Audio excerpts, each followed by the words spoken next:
Nós estamos chegando ao final. Kryptonita. E como foi rico essa série. Porque foi uma série para que a gente pudesse esquadrinhar aqui dentro. E nem sempre a gente tem tantas oportunidades seguidamente de estar olhando para dentro de si. Nós podemos perceber melhor. E eu digo que esse culto de terça-feira é um culto de profundidade, porque é um culto de perscrutar, é um culto de olhar, é um culto de se voltar de maneira reflexiva e profunda, para poder perceber, Deus, o que o Senhor quer mudar em mim? E nós podemos perceber e olhar melhor motivo de algumas ações que muitas vezes se tornam costumeiras no dia a dia, sem a gente perceber, mas que no fundo evidenciam algo sutil do inimigo atuando. Foi exatamente esse o objetivo de cada pílula que você tomou nessas terças-feiras, de detectar, de ser sarado, de conhecer, de desvendar muitas coisas dentro de si. E isso para todos nós que pudemos participar dessa série. E hoje nós estamos em última instância para olhar. E vamos tratar de algo, porque a partir de agora nós não vamos ter mais esses estudos nas terças-feiras voltados com esse tema. Mas nós hoje vamos sair daqui, podemos dizer, com um ingrediente de como aprender a detectar as possíveis criptonitas que possam aparecer ou suceder em nossas vidas. Nós vamos aprender hoje a como manter esse caminho de aperfeiçoamento e de crescimento, através de uma palavra que eu sei, tenho certeza que você já escutou, mas que eu quero que você hoje comigo olhe de uma maneira diferente, que é a santidade. E o lindo disso é que esse aspecto, esse ensino já tem sido dado, né? No domingo foi reforçado pelo apóstolo. E eu acredito no que Deus está fazendo, de fincar, de fixar essa verdade com a sua intensidade, porque a santidade é algo incrível da parte de Deus, no aspecto do caráter de Deus para as nossas vidas também. Amém? E pensando nisso, se nós pararmos para pensar como igreja, existe uma preocupação em ser igreja hoje em dia. Porque a gente entende que quem já é convertido há 20 anos, 10 anos, sabe que hoje a igreja é diferente do que era antes. O ser igreja é diferente do que antes se vivia, e há uma preocupação em nossos dias. Perguntas a serem respondidas como corpo, como indivíduo participante do ser igreja. É como ser uma igreja que faz a diferença em dias tão desafiadores. Como ser essa igreja que vai trazer as pessoas para Deus diante de toda a realidade que nós temos vivido e de tudo que se tem visto. Essa é uma grande preocupação nossa como um povo de Deus. E muitas vezes nós buscamos quais são as maneiras e como nós devemos ser igreja. E às vezes a gente pensa, não, hoje a gente tem que ser uma igreja conectada. A gente tem que ser uma igreja que as pessoas possam ver de qualquer lugar que elas estejam. Nós temos que ser uma igreja que traz as pessoas para elas entenderem que Jesus não é antiquado. Então, nós temos que estar conectados, nós temos que fazer uso de meios de tecnologia. Ou muitas vezes, nós temos que ser uma igreja que estrutura uma boa liderança. Uma boa liderança vai nos ajudar a estender as estacas do reino. Uma boa liderança vai nos ajudar a firmar os ministérios para que a igreja como corpo cresça. Ou muitas vezes, não, nós temos que ser uma igreja que atua com obra social. Nós precisamos ir até o mais necessitado, nós precisamos fazer a obra social. Ou muitas vezes, não, nós temos que ser uma igreja em que aconteça os milagres.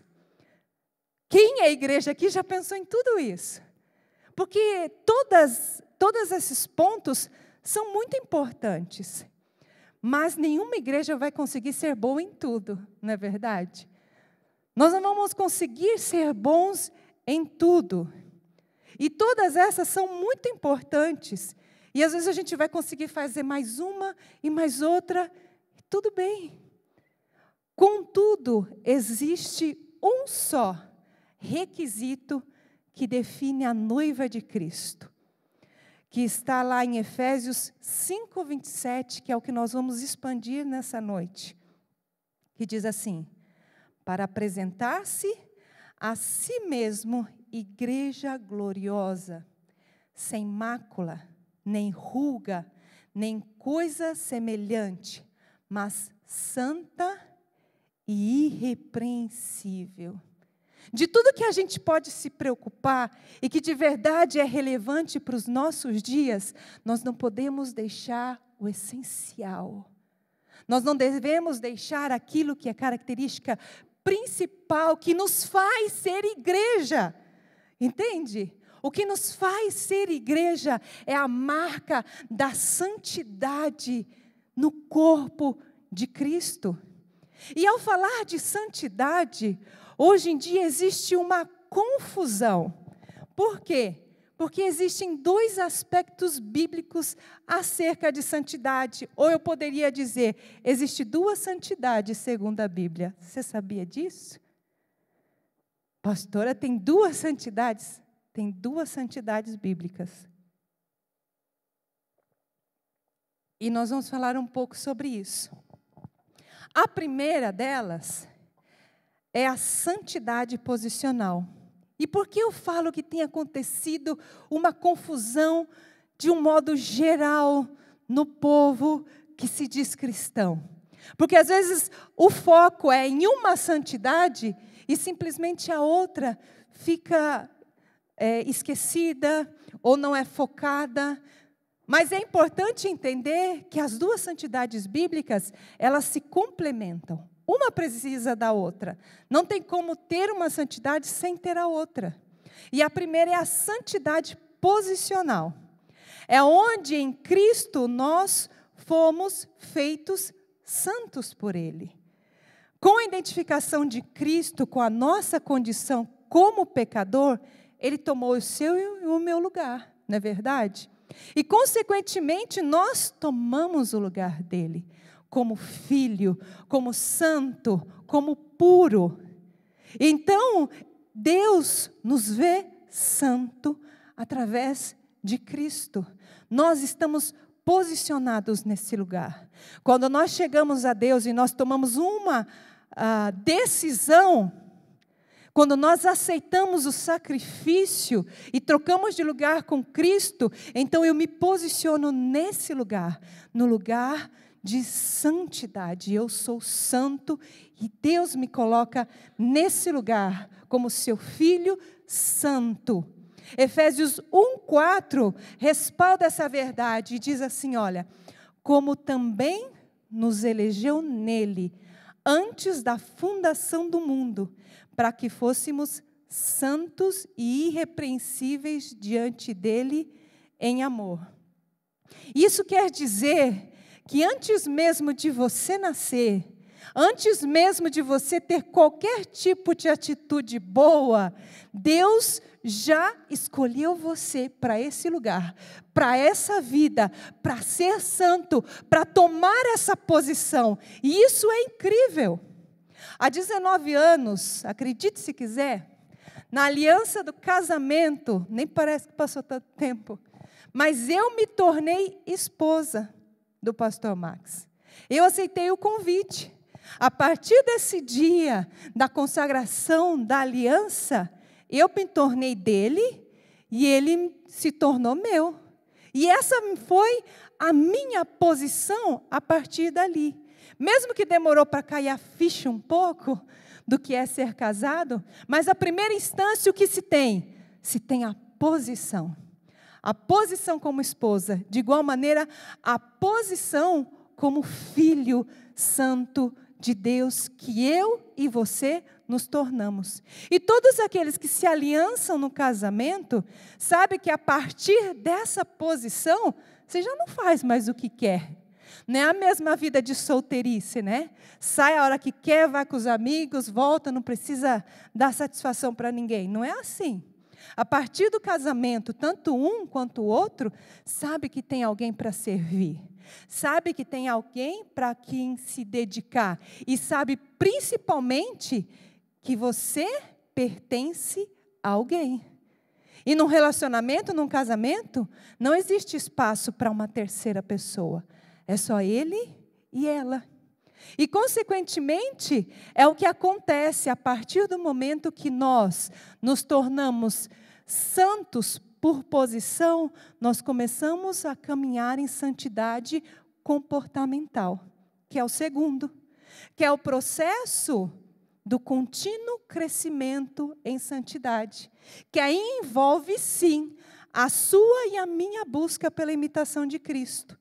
Em ser como Ele é, a buscar ver os seus passos, a agir, a trazer a metanoia no nosso pensamento, a mergulhar na revelação profunda da graça de Deus em amor e vivenciando tudo isso e crescendo tudo isso.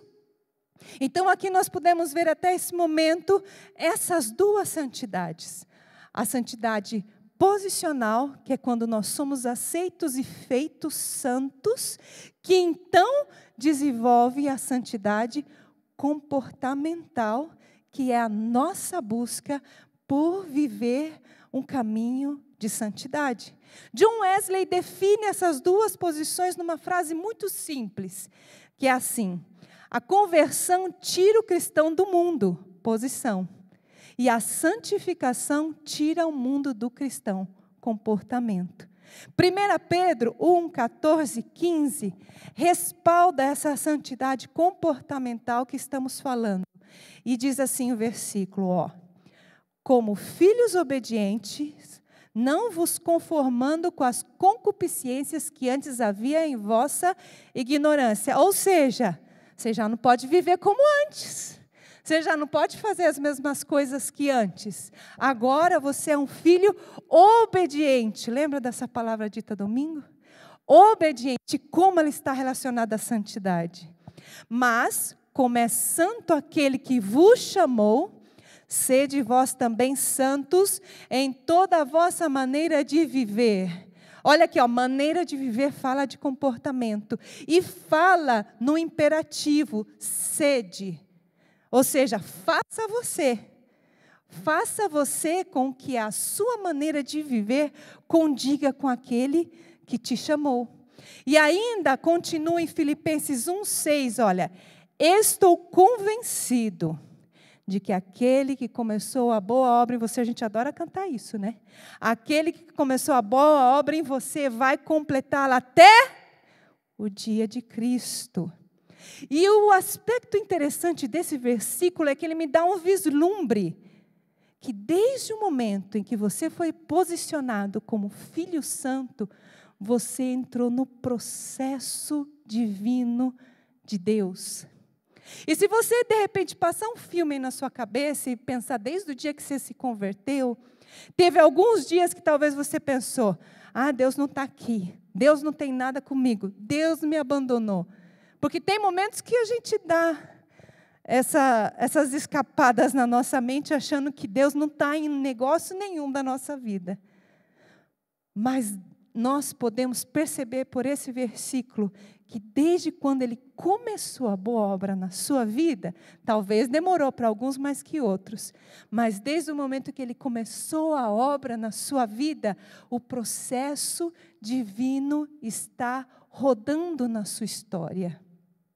Desde esse dia, Deus começou algo em você. E Deus, com tudo isso, Ele não deseja só que você mantenha o que ganhou. E o difícil é que muitas pessoas, elas chegam a Jesus, elas se batizam, e elas só começam a vir no culto, a vir no culto, a vir no culto. E essa resposta em atitude, ela diz para Deus e ela diz para si mesmo, eu só quero manter a minha salvação. Eu só quero continuar em paz com Deus para ir um dia para o céu. Mas o processo divino não é só para você chegar na posição e ficar estático ali. É para você chegar, receber de Deus e continuar desenvolvendo aspectos na sua vida, aspectos no reino, nesse processo de santificação. Ou seja, essa ideia de que a vida do crente é chata é uma ideia de que realmente não conhece a Deus e não conhece o processo divino, nem a sua verdade. Filipenses 2, 12 e 13 diz assim, olha, assim pois, amados meus, como sempre obedecestes, não só na minha presença, aqui é o apóstolo Paulo falando aos Filipos, porém muito mais agora na minha ausência, desenvolvei a vossa salvação com temor e tremor, porque Deus é quem efetua em vós, tanto querer como realizar, segundo a sua boa vontade. Espera aí, vamos abrir aqui um parêntese. A gente vê a ação de duas pessoas, Deus e eu. Deus coloca o querer e o realizar, segundo a sua boa vontade, que a gente sabe que é muito maior que a nossa. Mas da nossa parte está o papel de desenvolver. Ou seja, Deus não vai desenvolver aquilo que você não permitir que Ele desenvolva. Mas sabe o que Ele sim vai fazer? Vai gerar em você. Porque às vezes a gente está no sistema, eu falo da vida cotidiana normal, que Deus não nos chamou para viver, e todo mundo está fazendo de um jeito e está dando certo. Mas Deus coloca no seu coração fazer de outro jeito, que é até mais difícil, é até mais complicado. Mas você fala, não, eu estou sentindo que é de outro jeito, mas eu ia ser beneficiado daquele jeito que todo mundo está fazendo, mas eu sinto que Deus está me dirigindo desse jeito, porque Deus Ele vai colocando em você um querer e um realizar para que você colha frutos diferenciados. E porque também faz parte do seu processo. Não é porque Deus está te guiando ali que vai ser tudo flores, irmão. Lembra que você está no processo divino de desenvolver. Deus não está correndo atrás do teu conforto. Deus está correndo atrás do teu desenvolvimento. Para que a boa obra que Ele começou aconteça até que Ele venha. Até o dia que Cristo venha.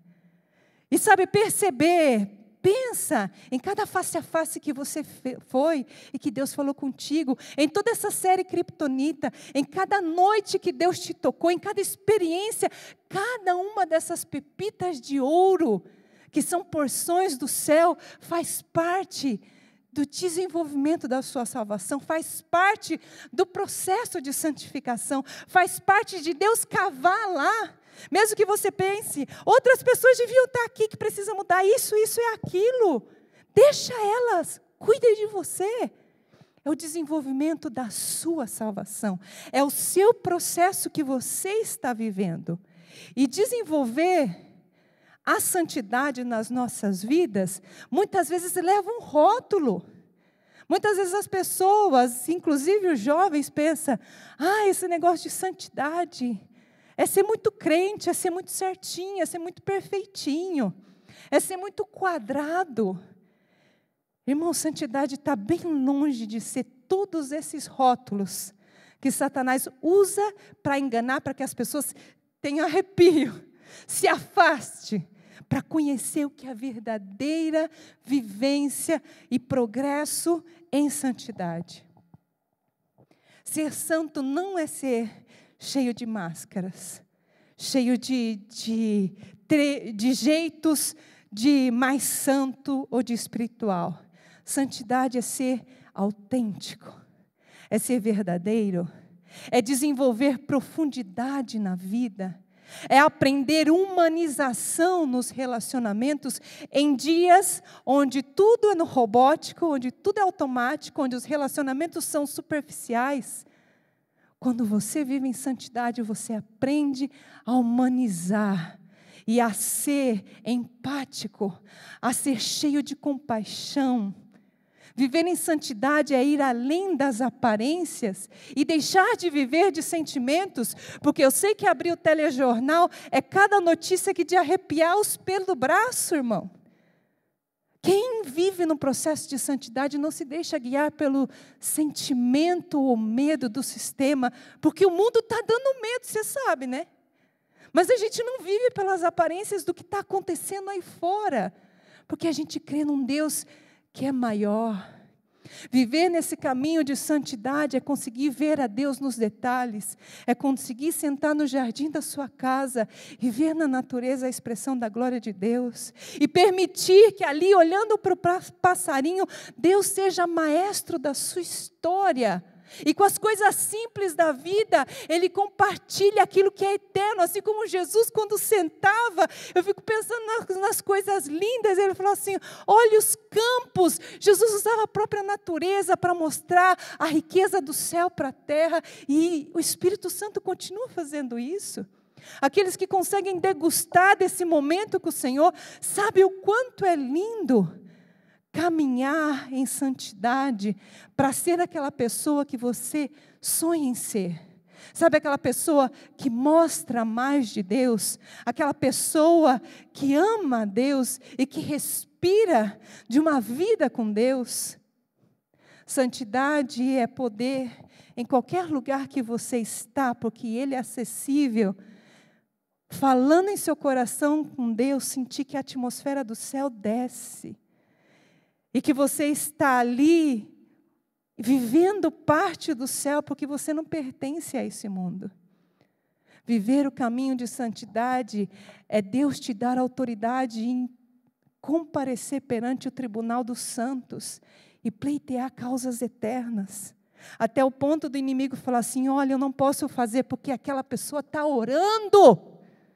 Esse é o caminho de santidade, que nos reveste de autoridade e que nos faz ser amigo de Deus, como Ele falou assim, eu vou fazer isso sem contar ao meu amigo. Abraão, viver o caminho de santidade é conseguir vir numa vigília e receber uma palavra e Deus transformar a tua história assim. É receber um rema que te alimenta, é estar no meio do perigo e pedir auxílio e Deus mandar anjos em forma de homens. É viver não neste mundo, não como pertencente a esse mundo, porque na verdade nós estamos nos preparando para a eternidade. Isso é o caminho de santidade. E ficou muito claro no versículo atrás que Deus é santo. O fator X da questão é que eu não posso me relacionar com Deus santo sem ter santidade na minha vida ou nas nossas vidas. E Paulo mesmo advertiu isso de uma maneira forte. E quando eu falo que a igreja de Deus tem se confundido, você e eu sabemos, é difícil a gente escutar de santidade por aí. Na verdade, a gente escuta algo desse tipo, uma vez santo, sempre santo. Você é santo por causa de Jesus, você pode fazer o que quiser do seu corpo. Tem gente pregando isso aí fora. E tem irmãos que estão caindo nessa. A própria igreja de Corinto caiu. Que eles lá faziam todo tipo de coisa errada, tomava a ceia do Senhor sem devoção, um tinha relação com o outro e com o outro. Por quê? Porque eles achavam que eles estavam garantidos. Por causa da posição de santo, eles achavam que podiam fazer o que quiser com a vida deles. E tem gente achando isso. Tem gente achando que porque aceitou Jesus um dia e tomou a posição de santo, ele pode fazer da vida dele o que ele quiser, mas não é assim. Em 1 Coríntios, Paulo diz assim, 1 Coríntios 6, 15, e é muito forte para nós. Não sabeis vós que os vossos corpos são membros de Cristo? Você não sabe que o seu corpo, que a sua vida é de Deus? Tomareis, pois, os membros de Cristo e faloeis membros de uma meretriz? De modo nenhum, diz Paulo. Você está brincando com a minha cara? É como se o apóstolo falasse. Não é possível um negócio desse. Não adianta ter sido colocado por Deus em uma posição de santidade e não viver separado do pecado. É um pouco disso do que nós escutamos aqui nessa série. Não adianta, não basta apenas se apropriar da graça posicional. Nós precisamos da graça comportamental. E nós precisamos mergulhar nessa obra grandiosa. E o mais incrível por essa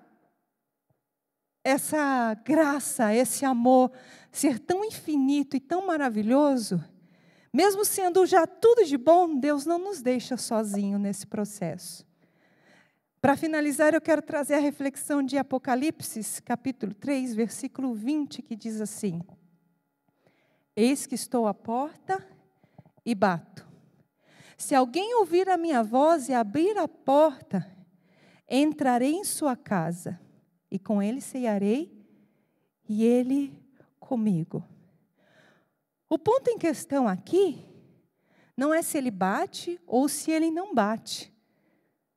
Porque aqui a afirmação é um fato. Eis que estou à porta e bato.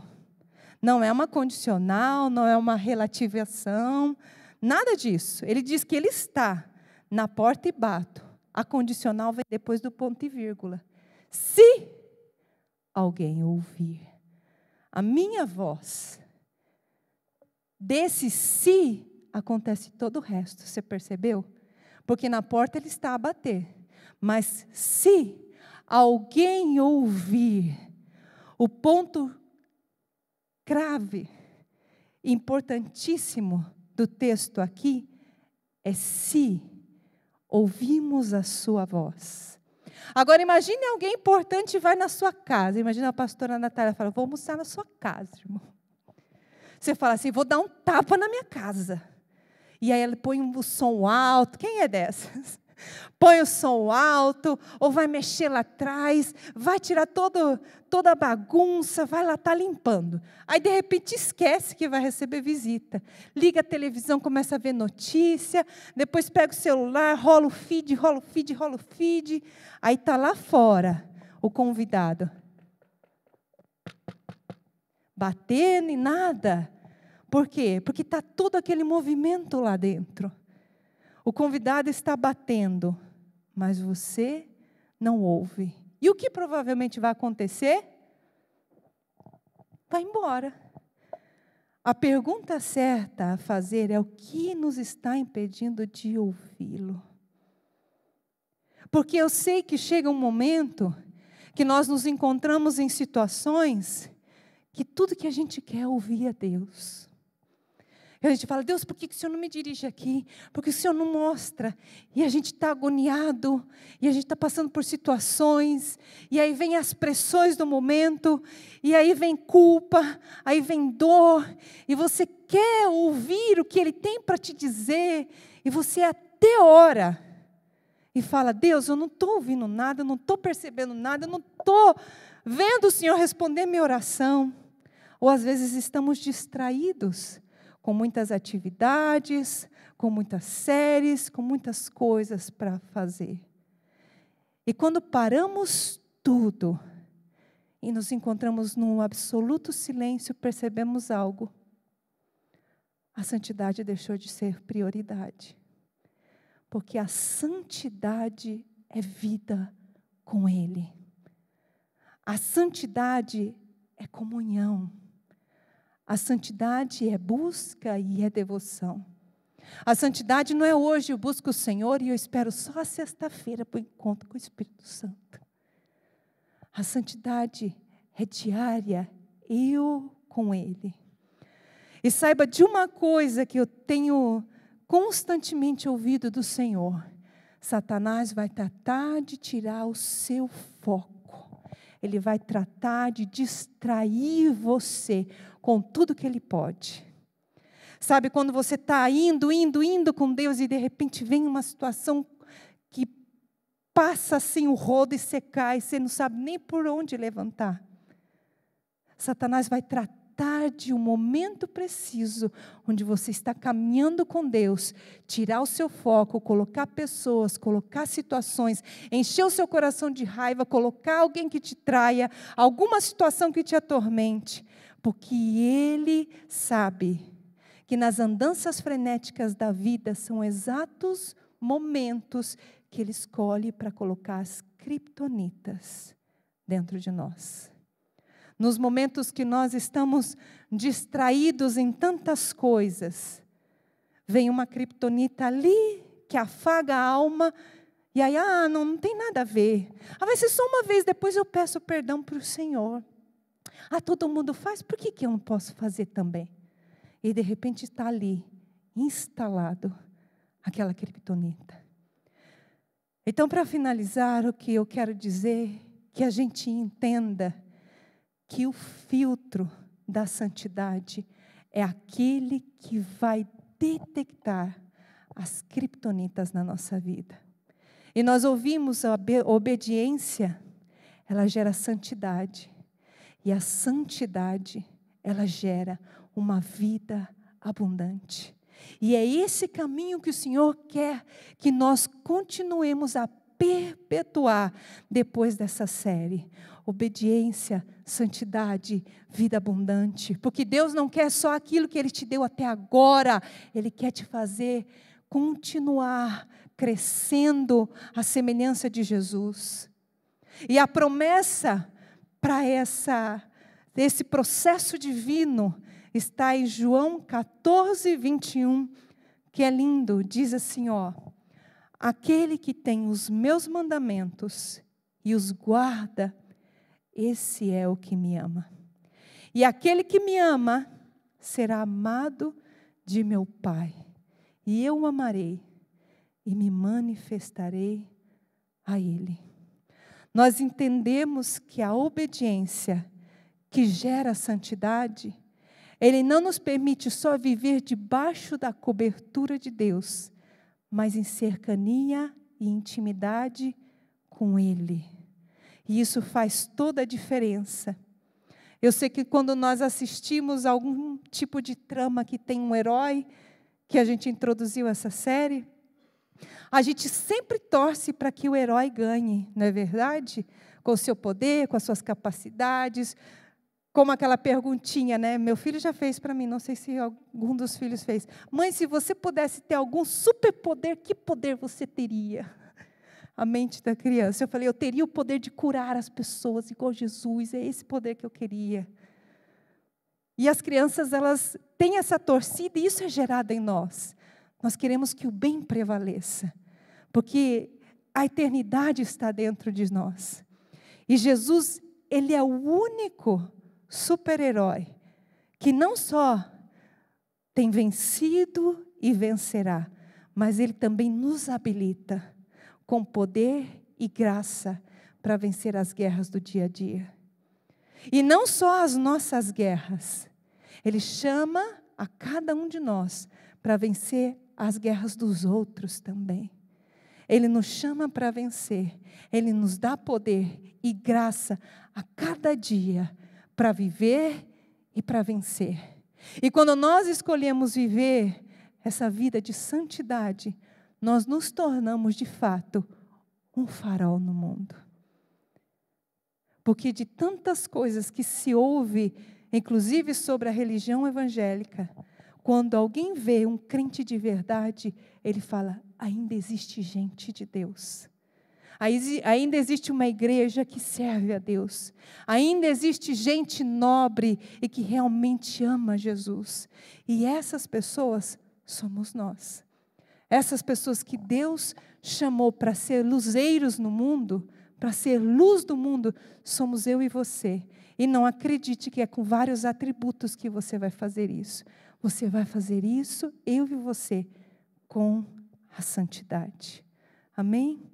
Quero convidar você a ficar de pé para nós orarmos sobre isso. Você tem a chave, é a santidade. É a santidade que vai te afastar do mal, a santidade que vai afastar do engano, porque nós somos convidados a desenvolver a salvação com temor e tremor.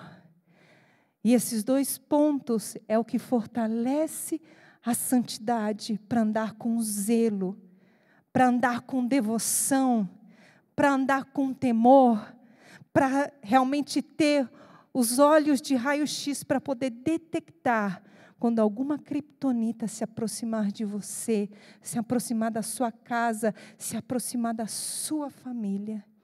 Peça ao Senhor hoje, se o conceito de santidade no seu coração ficou um pouco desgastado, ou sempre você acreditou que santidade era um rótulo inatingível para você, não é sobre você, é sobre o que Deus tem em você e aquilo que Ele colocou em você.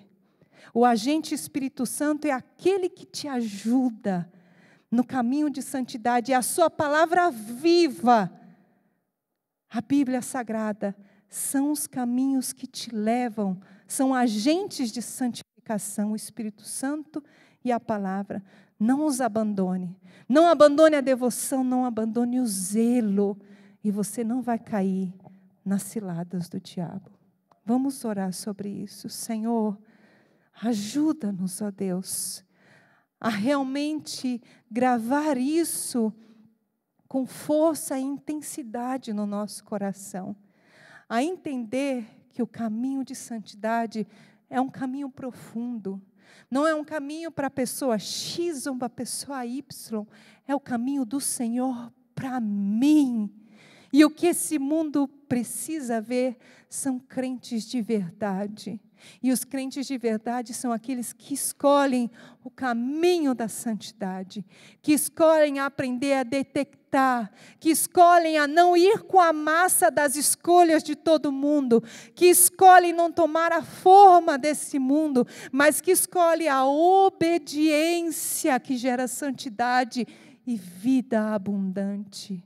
O Senhor tem vida para nós. O Senhor tem uma causa para nós.